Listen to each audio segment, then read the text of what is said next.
adhere. You want that to glue together and stay together. And then push down on it. While that glue is still hot, you want to go ahead and push in. Create a little bowl, a little dip, and what that does is, as you can see, it pushes and creates layers within your marigold. And make sure it glues really well. And then separate your little petals.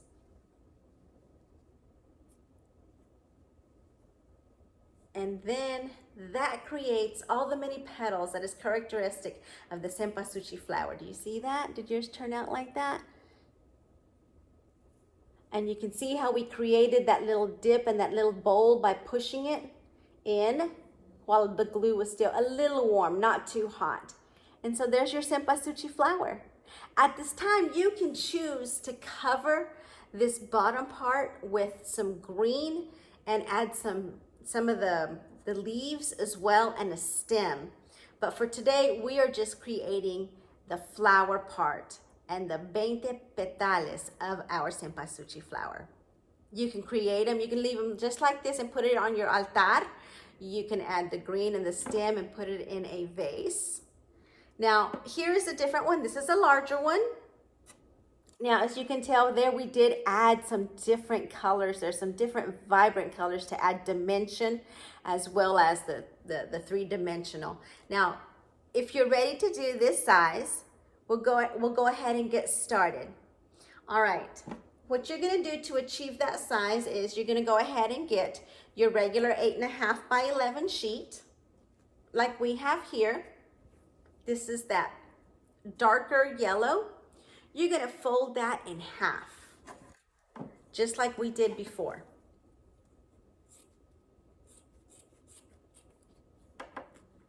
And cut again across.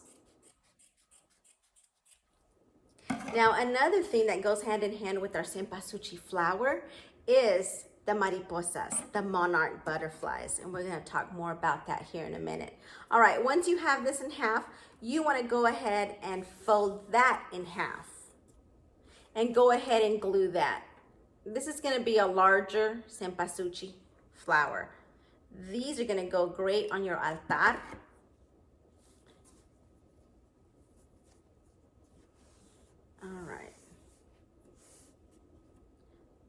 All right, so there we go. We have this piece, and you can go ahead. I have one already pre-cut of the lighter yellow. So if you have not already, go ahead and cut. Fold your yellow in half and use one of those halves and do the exact same thing. So cut that in half, glue, and fold that in half.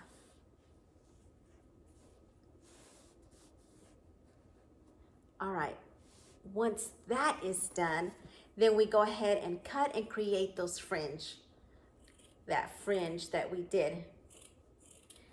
And again, this creates those petales, the petals of your Cempasuchil flower.